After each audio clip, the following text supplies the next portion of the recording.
Right. The announcement for Year 6. I'm aware I'm late. My game just simply wouldn't open. It has finally opened, and I'm now actually able to express my thoughts, feelings, and concerns about this. Also want to give a little shout out to NYL Casual Gaming.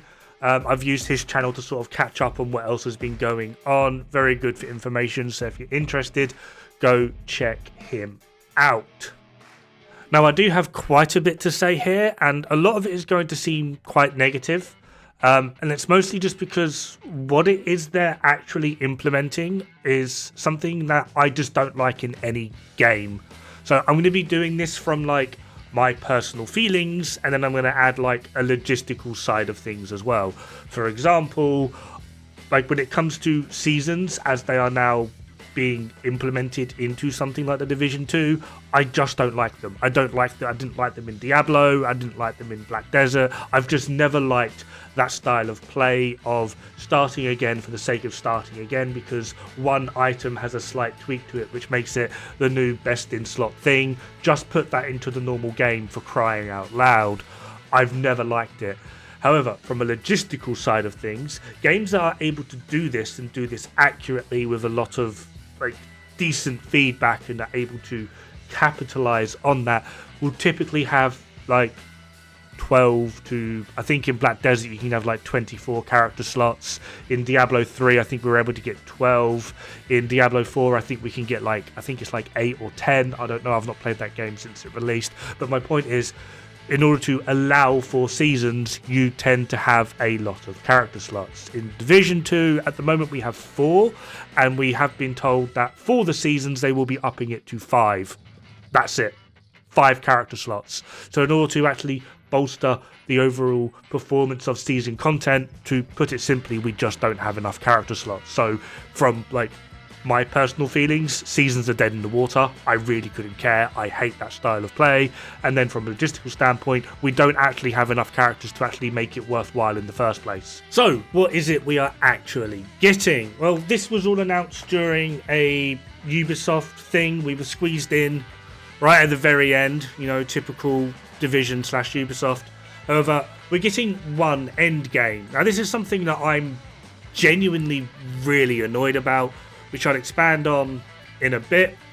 We're also getting our seasons revamped, which for me is probably one of the largest issues throughout this entire thing, because they're implementing season characters as to how most games would implement season characters, and I don't feel this just fits the overall theme of Division 2 overall. Another thing they're also boasting is going to be a new story and a new way to progress that story within the Manhunt. Honestly, I'd be more excited if they actually introduced the fact that they've actually got someone new to write the story, because to be honest, at this point, I'm bored of it, I'm over it, it's very tedious, it's dull, there's little to no excitement, and I actually just couldn't care less about the story. I just don't care. It's boring. It really is. I've got no other way to describe it other than probably one of the worst stories I've seen in a video game. And then finally, coming in at the very end, there is what's called player expression. And I find this very, very interesting. The announcement for Year 6 is coming off the back of one of the worst PTSs we've ever had. And I find it incredibly ironic and also genuinely rather insulting that for the past like year and a bit since the team has come back to develop the Division 2, they've been very, very adamant that they're wanting feedback. And we give them feedback and then they ignore it. Why do you want feedback then? If you're not going to do anything with the feedback, don't ask for feedback. Now, after the announcement of Year 6, the development team was hit with one of the largest waves of negative feedback, like literally ever. I do find it very interesting how a lot of the content creators out there are like, oh my god, this is amazing, let's all get hyped. But the community at large was sort of like, are you high? Which prompted the dev team to basically write an FAQ, trying to defend their position. But from my perspective, all they've actually done is genuinely make it worse, because a lot of what they're now adding in either leaves out clarity, or the clarity they've added in is mind-bogglingly stupid. So I will be referencing this a little bit, and I'll try and put little snippets up of what I'm directly talking about as I go along. However, overall, I'm actually hesitant to even play Year 6, I won't lie. So up first is the one Endgame, and I'm genuinely really, I'm pissed at this. And the reason being is I spent money on that, and now you're telling me that that money counts for nothing, you're just going to give it away for free. Admittedly, not all of it, which they did clarify in the FAQ, which you can see here. So what items are still going to remain behind the locked paid DLC Warlords of New York, and it is quite simply story missions, which I really couldn't care about because New York sucks. It is going to be the overall New York map and anything attached to the New York map, which is quite literally nothing. The New York map is literally just by itself, as well as the Legacy Manhunts, which again, I personally don't care about, and then the skills. The only thing that I could actively say that I care about that's going to remain locked behind the DLC is quite literally the skills, which is the Decoy, Explosive Sticky, I think the Firestarter Chem, and then there's one other. It might be the EMP Pulse or something. I've completely forgotten, but there's 4 skills that are locked behind it.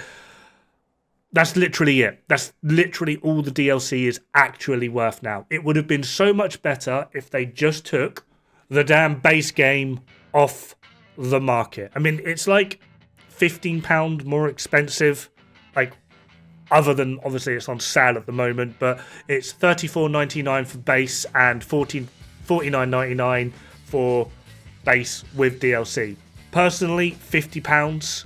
That's like what, 60 US, 62, 63 US for like the full game. For a 5-year-old game is, to me, absolutely absurd. Like, it's absolutely ridiculous, that price anyway. Just drop the game down to 40 for both base and DLC. £40 for both. If that. I'd say maybe 35 realistically. Just remove the option to buy the base game and drop the price. You'd have a better time, and you wouldn't need to actually do this one end game thing. Yeah, it would be easier. Drop the price and just force everyone to buy the full game. Easier. Instead of, because now everyone that has paid for Warlords of New York, myself included, you're basically telling me that my time and my money is worth fuck all because you're now going to give it away for free. That's actually disgusting. Now we're going to be moving into the actual season, how they're redoing the seasons, and to me this is a huge mistake. Huge. One, manhunts are tedious anyway. Yes, we've been complaining about them for years. How they've output the seasons is always been a huge point of contention. I don't think anyone actually likes the manhunt system anymore, so I am happy they're changing it, but changing it for the better is one thing. Changing it for the worse is not something you should be doing. And I don't think it takes too many IQ points to realise that what they're doing is changing it for the worse. So to address a point I made earlier, will we be given extra stash or character slots? We're going to be getting 1 extra character slot. And we are going to be also getting extra storage. However, the extra storage is going to be on a time-based basis. Essentially, in between the gap between one season and another, we're going to get like extra storage for a period of like 2 weeks while we sort through all of the stuff we've collected. And the reason why this could potentially be important is they do mention later on down the list that they're also going to be reworking gear and balancing gear further depending on the theme of the season. So I don't know, say we get a season where everyone's got a grenade launcher. Maybe they'll be introducing better explosive gear or reworking 511 to give like 100% explosive resistance or something weird or crazy. But still, with a maximum of 5 character slots, this does mean that every time you complete a season, and if you've got full characters, you have to delete something. Nah, man. And then the big question, really, because all of the new content is mostly coming out on the whole seasonal side of things, which means basically the vast majority of what you're going to be playing with is going to be on your season character. So what's the point in keeping main characters? And this is a very good point. Now, they have assured us that the main character is going to be the foundation of your playable account, but they're trying to make it so that your seasonal character is going to be some sort of support for your main character, which is apparently what most people are using their alternate characters for on their account already, which I personally don't see. They've also tried to emphasize the point of the main character being like the real powerhouse through like your account and the leveling process, and that would be true if they didn't nerf SHD point acquisition and the overall point of gaining SHD through the use of essentially the nerf to health, because they buffed the health. So essentially they're talking bollocks and none of it makes any sense, to be perfectly honest. It is very, very much going to be leaning very heavily on your seasonal character, minus the last 2 weeks of each season, where essentially the season is going to open up to your main character. And depending on what gear they change, it's either going to be a huge boon or it's not going to be worth near anything. They haven't actually given any information on what these seasons are going to be utilizing. Personally, for me, if it ends up being 6 months worth of Golden Bullet, I'm going to be 1, very annoyed, 2, very fucking bored. Now, this part details a lot of what I've just spoken about, how like the stashing characters are going to be rotated, etc, etc. However, for me, the key point is the very first one: will there be new content for the main non-seasonal character? And their answer is non-seasonal characters will continue to have access to all existing game content, including Wars of New York and upcoming DLC. Right now, there's no intention to introduce another incursion or raid. So to answer this question quite simply, the answer is no. They haven't directly said there is, so there isn't. And then the whole, like, there's no plans to introduce a new incursion or raid.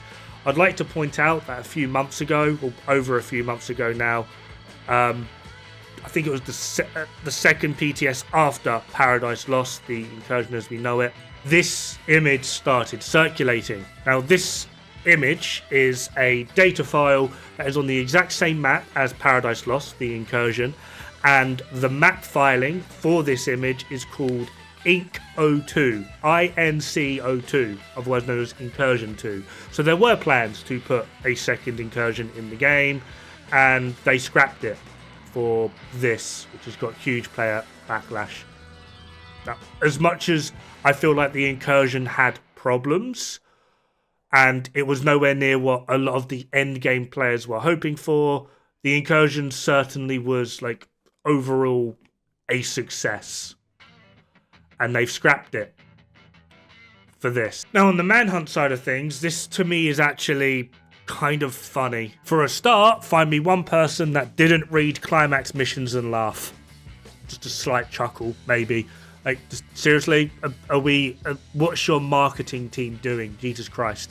Secondly, I don't know why, but we already have legendary missions. Reading master missions makes me think they're going to be easier than legendary. I mean, legendary has to be a higher difficulty than master, right? Like, seriously. Or at least that's how it works in my head. Now, if they are more difficult than legendary, are these actually going to have a difficulty increase?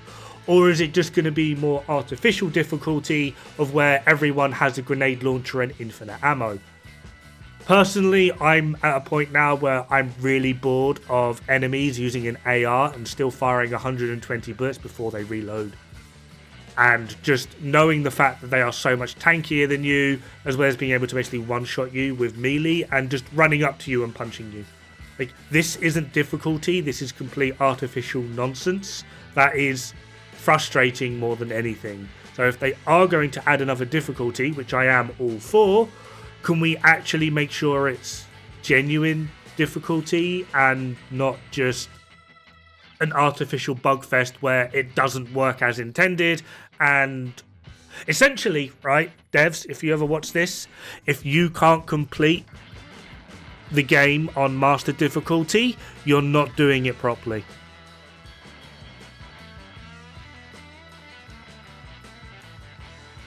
Now, it then comes into a point of why tie the Manhunt to the seasonal character.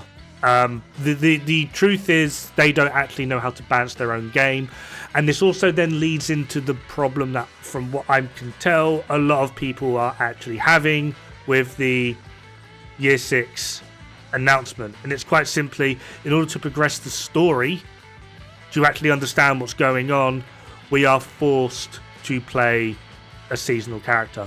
Seasonal characters should 100% be optional as like an end game thing with enough character slots to make use of the season overall.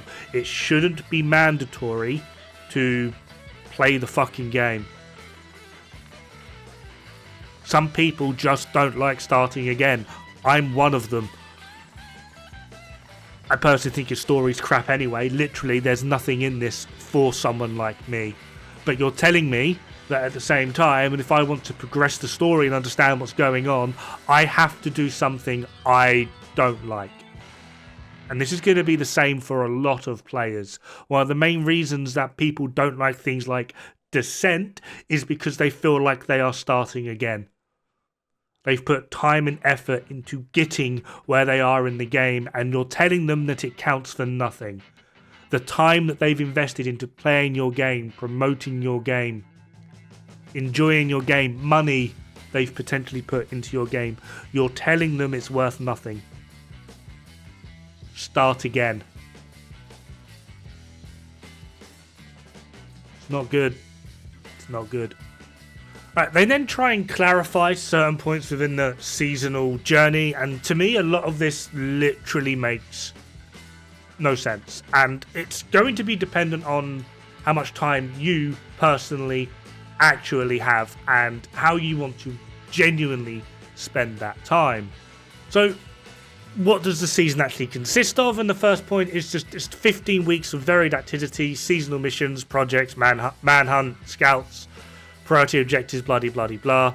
During this time, you can access your main character, but you won't have access to any of the season activities, minus the last 2 weeks. So what's to stop me from doing 13 weeks of whatever I want, and then hop into the season on the last 2 weeks to get all of the season stuff? I'm pretty sure if you've got that sort of time, that will be more than doable. It also means I don't have to start again, and it also means that all of my builds I have already available to me are going to be so much more powerful, and I don't have to grind them out. Now, they have stated, it was up a little bit, that your seasonal character is going to still have access to your recalibration bench. Now, to me, this is actually really stupid if you are going to do it this way, because nothing is then going to stop me from just going strikers, max crit, or eclipse, and I can probably just decimate the entire game at whatever level I'm playing at anyway, because they have stated, typically, for the moment, the average player is taking from level 0 to level 40 is taking 45 hours, where they have now dropped that down to 15 hours. That means someone like me can probably get it done in about 8 to 10 hours with an Eclipse build. To put it simply, this is a poorly thought out, poorly conceived, poorly worded climax missions, man. Seriously, this is not what the Division should be. You could very, very easily just implement what it is they're planning on doing within the season to your level 40 character. Very, very easily. There's no point in actually doing it in this way. All you're doing is telling people that you don't value their time. Which, to be honest, at this point is more than evident, because there's thousands upon thousands of players that put time and effort into your last PTS to tell you that basically everything you added into the game in that PTS was not worthwhile, and you should drastically rethink on implementing it in that current state. And what did you do? Nothing. Now, upon reading this FAQ that they've lovingly put up multiple times now to try and get a real gist of what it is they're trying to do, it really does seem like the overall season itself is completely worthless. Simply just because everything this season allows you to do can be easily done on your main character within the last 2 weeks. That's literally it. There is more emphasis on the last 2 weeks, the intermission period of where you're able to get your main character and put your main character into the season, than anything else. It's actually insane. It's genuinely quite clear they know they done gone fucked up It's too late for them to change it because, I don't know, Daddy Ubisoft is putting his foot down. And the only thing they can do is try and mitigate something by allowing players to do what they want in the last 2 weeks. Now, annoyingly, the FAQ that they've put up doesn't actually answer any of the more important questions of what a seasonal progression or seasonal content should be given, such as what is actually happening within the seasons. They've said they're going to be revamping or re-experimenting with some of the gear or brand sets, which to me just highlights the lackluster effects of Project Resolve. Like, what's the point in that? Because they have said that, like, within the seasonal changes to some of the gear, it will be affecting non-seasonal characters as well. So if there's a huge change to 5.11, that's going to be for both seasonal and non-seasonal. But they've just done revamping gear. So, I don't know, was the player base right that the changes to the gear that you implemented were poorly conceived? Apparently so. But then are we just going to be getting, I don't know, 15 weeks of Golden Bullet? Personally, after 2 weeks of Golden Bullet, I'm bored of it. So, no thanks. So they actually haven't highlighted anything they're actually going to be doing for, like, seasonal events or overall seasonal content, which probably, if it was actually something good, would mitigate a lot of the backlash, but they haven't mentioned this at all. Though they have actually mentioned that it's only non-seasonal characters will be having access to things like Golden Bullet Reanimated, etc. But still, what are their actual plans for this seasonal content? And of course, for those people thinking they can abuse the seasons to try and farm a bunch of SHD point, please read the last sentence. However, fast progression will only be possible up to a certain point. Upon reaching it, the SHD watch progression will resume at normal speed, which means they're soft capping XP. And then for my final point, and this is one that I may or may not be absolutely ecstatic to share with people. One of the largest backlashes that I generally get is apparently I'm elitist and everything has to be like meta all of the time, which is simply not true.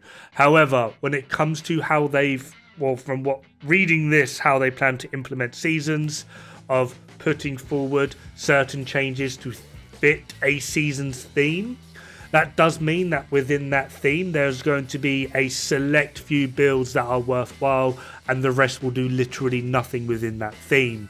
So, for example, if that theme is suddenly explosives, only gear with explosive and damage to armor is actually going to be worthwhile. Everything else is going to be dead in the water because the theme for that season is going to be explosive. So your lovely variety of hybrid builds and all of your weird and wacky crazy stuff means nothing. Get an explosive build on, or don't play the season. Enjoy that. Call me an elitist all you want, but now the devs are doing it. Have fun, good luck, don't die. It's bad for the health.